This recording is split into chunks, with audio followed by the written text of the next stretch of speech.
Hello, everybody. So this is the pharmacy lab, correct? Pharmacy experiment. I wouldn't necessarily say pharmacy. Blood pressure on this side right here, for sure, for sure. Okay. We're doing blood pressure readings for students and anyone, and that's the pharmacy tables. So Okay. we're part of the pharmacy table. Okay, so I just have a couple of questions. So what's the purpose of this? So the purpose is to allow the AP2 students to Yes. get additional practice kind of doing blood pressure readings. Most of the students are pre-nursing. It's kind of like skills for them, and also it's to help educate the general student community on what blood pressure is, what does the numbers that you get two numbers, 120 over 80, what do those two numbers mean, what is good blood pressure, what's bad blood pressure, and then some resources that they can take with them so they can kind of understand next time the doctor says what their blood pressure is. Okay. They'll understand what those numbers are actually. All right, great. Now my next question, what is the blood pressure?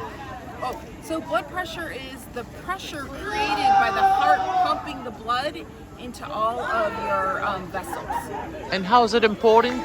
So it's important because you don't want pressure that exceeds or is too high, because it can put stress on the cardiac system.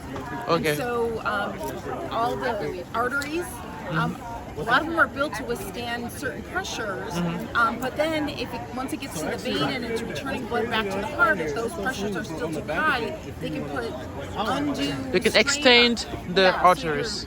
So it can damage blood vessels, can lead to the heart working too hard. Okay. And so over time, that can be bad for someone. Good. And so it's good to know what is a good blood pressure. So what can cause the blood pressure to be high? Diet. Diet, So too okay. much salt in your diet. Some Okay. people are salt sensitive. Okay. Also lack of moving around and exercise. As people age, that can affect overall heart function, which they can be more prone to having higher than normal blood pressure. So Okay. that's where typically people start paying more attention to their diet as they age. So now what can cause the blood pressure to be low?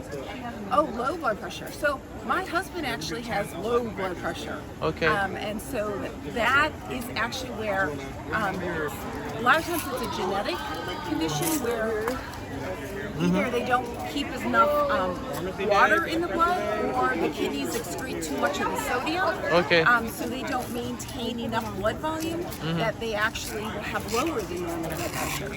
So, Okay. Yeah, and that can be a concern too, because my husband, when he stands up, has to be careful because sometimes he gets dizzy. Dizzy. Yeah. Okay, now what are those two numbers on the blood pressure? Yes.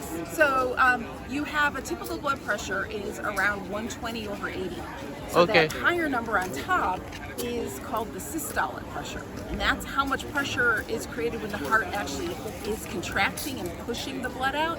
But then the heart goes into a relaxation phase called diastole, and that lower number is the diastolic number.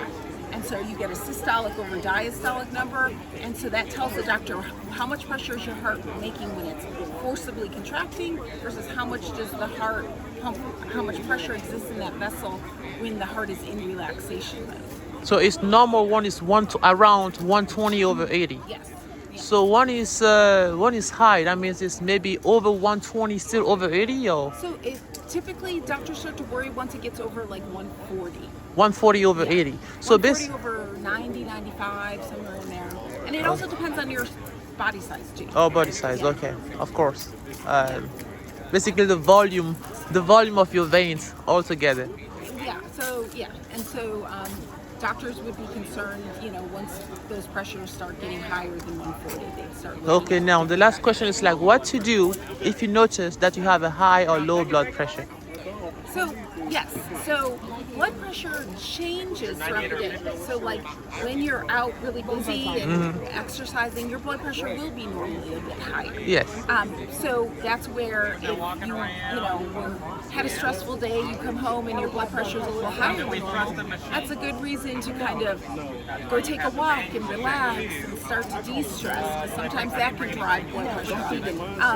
Think about, for that meal, having something that's more lower in sodium, or so then you consider dietary changes if you start to see your blood pressure rising.